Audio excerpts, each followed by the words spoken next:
ৰহাত নতুন মথাউৰি নিৰ্মাণক লৈ বিতৰ্ক চলি থকাৰ মাজতেই তিৱা ছাত্ৰ সন্থাৰ সংবাদমেল কলঙৰ দক্ষিণ পাৰে মথাউৰি নিৰ্মাণত কোনো আপত্তি নাই বুলি সংবাদমেল যোগে ক'লে সদৌ তিৱা ছাত্ৰ সন্থাৰ উপদেষ্টা প্ৰহ্লাদ মছৰঙে কিন্তু সমান্তৰালভাৱে উত্তৰ পাৰৰ জনসাধাৰণো যাতে এই মথাউৰিৰ বাবে বিপদত নপৰে তাৰ বাবে উত্তৰ পাৰৰ মথাউৰিটো সুৰক্ষাৰ ক্ষেত্ৰতো দৃষ্টি ৰাখিবলৈ চৰকাৰক আহ্বান জনাইছে সংগঠনটোৱে এই সন্দৰ্ভত ৰহা সমজিলা আয়ুক্তৰ জৰিয়তে মন্ত্ৰী পীযুষ হাজৰিকালৈ স্মাৰক পত্ৰ প্ৰেৰণ কৰা বুলি সংবাদমেলত সদৰি কৰে সংগঠনটোৰ বিষয়ববীয়াই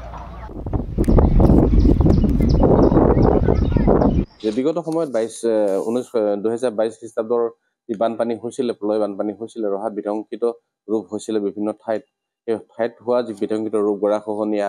নাইবা অন্যান্য চাপ মাথাউৰিত ওপৰে বাগৰি অহা পানীবোৰে বহুত খণ্ড বিখণ্ড কৰিলে বহু পৰিয়াল আজিও গৃহহীন হৈ আছে এনেকুৱা নিচিনা সন্দৰ্ভত আজি আমি এই কথাটোৰ কাৰণে খুব গুৰুত্ব বহন কৰিলো যে মৰিগাঁও জিলা তেলাহীৰ পৰা ৰহা 47 নং ৰাষ্ট্ৰীয় ঘাইপথৰ ওপৰেৰে পাৰ হৈ ৰহা চাবুমুখ পথত লাগিবহি এটা নতুন মথাউৰি সেই মথাউৰি নিৰ্মাণৰ ক্ষেত্ৰত আমি চৰকাৰক আৰু বিভাগীয় কৰ্তৃপক্ষক আমি ধন্যবাদ জ্ঞাপন কৰিছোঁ আমি আদৰণি জনাইছোঁ কিন্তু সেই মুহূৰ্তৰ লগে লগে আৰু এটা কথা ক'ব লাগিব যে এই নতুনকৈ নিৰ্মাণ কৰা যি মথাউৰি ই যথেষ্ট ওখ মথাউৰি আনফালে কলঙৰ যিটো প্ৰস্থটো ছুটি হৈ গ'লগে ছুটি হোৱাৰ লগে লগে যেতিয়া বাৰিষা সময়ত ভৰ বাৰিষাখন পানী উপচি পৰিব উপচি লগে লগে উত্তৰ দিশত থকা যিটো মাথাউৰি আমি ভকতগাঁও মণিপাটটোৰ পৰা ধৰিলে আমি মূল ৰহালৈকে এই মথাউৰিটো যেতিয়া নিৰ্মাণ হ'ব যথেষ্ট ওখ বনাইছে আমি চাইছোঁ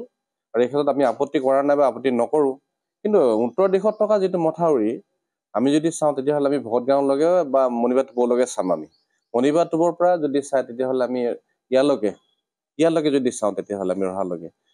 একেবাৰে চাপৰ আৰু ক'ৰবাত গৰাখহনীয়া হৈ আছে আৰু যোৱা 22ত বানপানী যেতিয়া হৈছিল তেতিয়া চৰকাৰ তৰফৰ পৰা আৰু বহু জনসাধাৰণে নিজৰ পদূলি মুখত বস্তা দি পেলাই মাটি দি পেলাই ৰাস্তাটো বোৰ নোযোৱা কৰিছে আৰু গৰাখহনীয়া বহুত তোমাৰ হৈছে